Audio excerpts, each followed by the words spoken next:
আজকে ডিসেম্বর 8 তারিখ 2024 সাল। এই মুহূর্তে আমরা আছি নারায়ণগঞ্জ জেলার নারায়ণগঞ্জে শহর ফতুল্লা থানার এই মাঝদাইর এইখানে আমাদের ভক্ত শুভ তার বাসার ছাদের পরে এই ছাদের পর দাঁড়িয়ে আমি একটা বিষয় বলতে চাচ্ছি যে আমি পবিত্র কোরআন গবেষণা করে দেখলাম আল্লাহ সম্পর্কে কয়েকটা কথা আমাদের এই কোরআনের ভিতরে পাওয়া গেল। যেমনটা তুমি আল্লাহকে বিশ্বাস করতে হবে, আল্লাহকে ভয় করতে হবে, আল্লাহকে সেজদা করতে হবে, আল্লাহর আনুগত্য করতে হবে, আল্লাহকে মহব্বত করতে হবে, আল্লাহ পাকের সাথে কারো শরিক করা যাবে না, আল্লাহর কাছে আত্মসমর্পণ করতে হবে,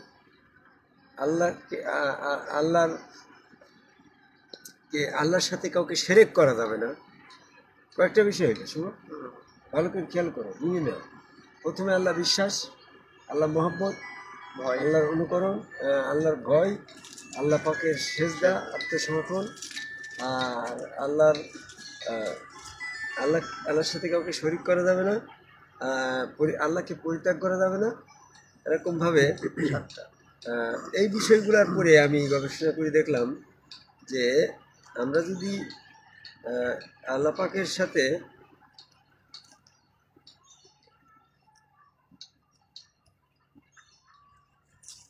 আল্লাহর এই বিষয়গুলোকে যদি আমাদের বাস্তবে রূপ দিতে হয়, বাস্তবায়ন করতে হয়, তাহলে আমাদের সেই প্রক্রিয়া প্রসেসিংটা কিন্তু এই পৃথিবীর মানুষকে যদি আমরা অবগত না করি, তাহলে আল্লাহ পাকের এই বিষয়গুলো পালন করতে গিয়ে যদি ব্যর্থতার সামিল হয়, তাহলে ব্যর্থতার কারণে তার কিন্তু সমস্ত নষ্ট হয়ে যাবে।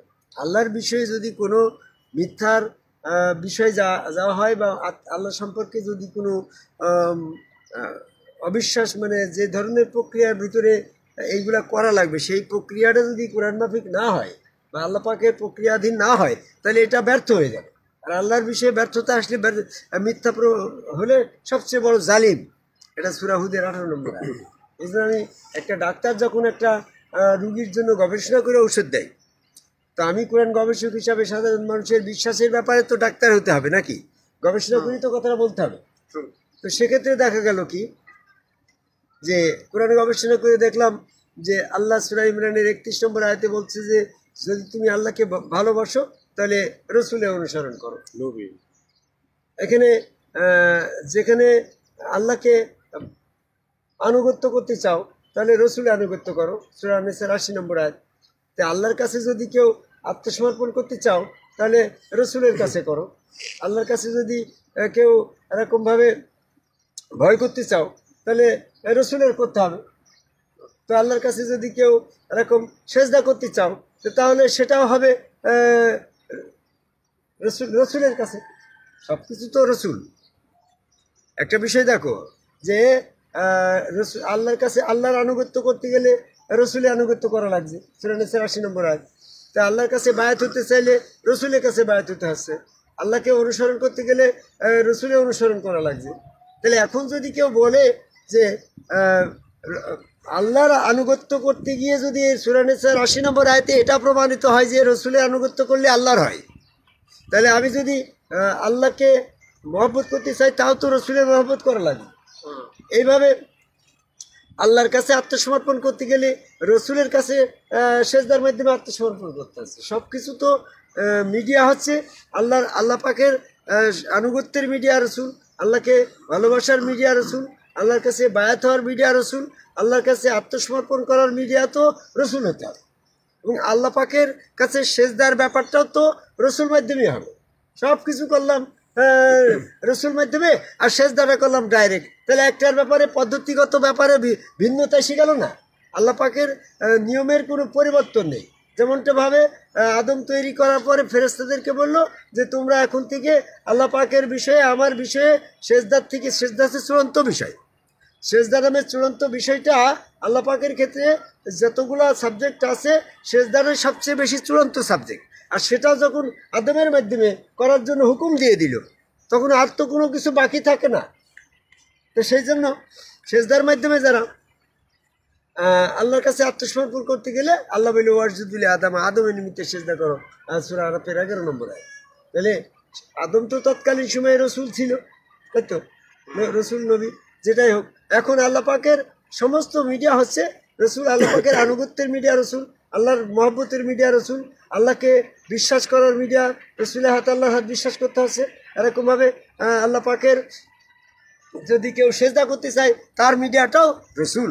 আমি এটা বোঝাতে চাচ্ছি, শুনো ভালো করে চিন্তা করে দেখো যে সমস্ত কিছুর মিডিয়া আল্লাহ পাকের বিষয়ে যে 7টা বিষয় আমি আনলাম, এই 7টার বিষয়ে সকল বিষয়টা রসুল মিডিয়ার মাধ্যমে আল্লাহর কাছে যেতে হবে। তো সেক্ষেত্রে আমি বললাম যে আল্লাহর কাছে আনুগত্য করতে গিয়ে যদি রসুলের আনুগত্য করলে আল্লাহর হয়, তাহলে আল্লাহকে সেজদা করতে গেলে রসুলের কাছে সেজদা করলে ওই সেজদা আল্লাহর হবে না কেন? এখন এরকমভাবে বলতে গেলে আল্লাহর সাথে যদি কেউ, রসুলের সাথে যদি কেউ শিরক করে, তাহলে ওটা আল্লাহর সাথে শিরক করা হবে না কেন? তাই তো কথা। রসুলকে যদি কেউ অস্বীকার করে, আল্লাহকে অস্বীকার করা হবে না কেন? রসুলকে কেউ পরিত্যাগ করে, তাহলে ওটা আল্লাহকে পরিত্যাগ করা হবে না কেন? সূত্র দিলে আমি বিএনসি পাস করছি তো সাহায্যে, তাহলে সূত্র এসে যায়। A+B² ফর্মুলায় যেটা পড়ে আমি ফর্মুলায় পড়ছে কলিন কুনতুম তুহিব্বুন আল্লাহ, হ্যাঁ ফাতাবিন। রসুল বলছে যে যদি তুমি আল্লাহকে ভালোবাসতে চাও তাহলে আমার অনুসরণ করো। তাহলে আল্লাহ পাকের একটা ফর্মুলায়, আল্লাহ পাকের মহব্বতের ফর্মুলা যদি রসুল হয়, তাহলে এই 7টা বিষয়ের ফর্মুলা হবে রসুল।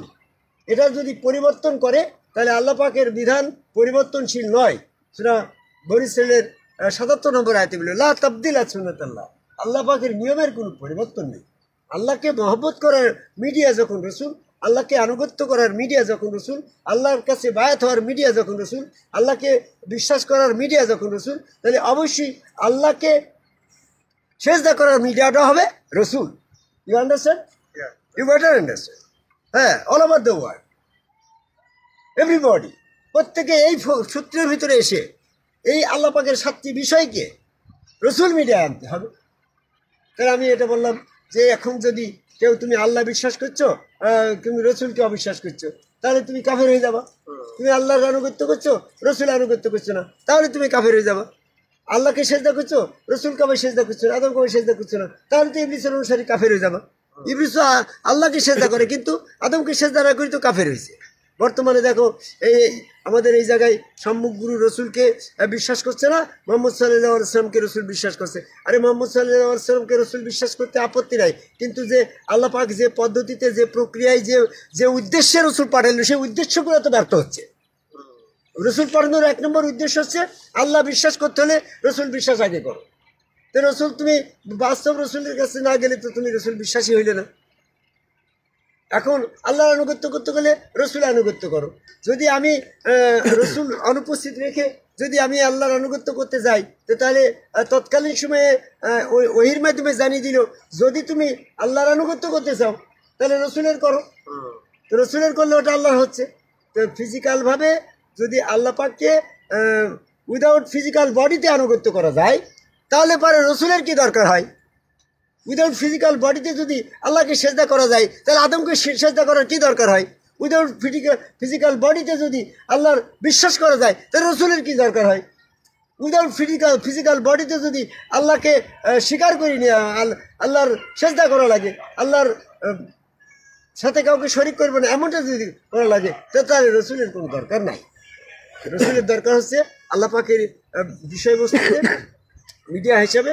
আমি এটা গবেষণা করে দেখলাম, আমরা আল্লাহকে পরিত্যাগ করবো না, আল্লাহর সাথে কাউকে শরিক করবো না, আল্লাহ ছাড়া কাউকে সেজদা করবো না, আল্লাহ ছাড়া কারো কাছে আত্মসমর্পণ করবো না।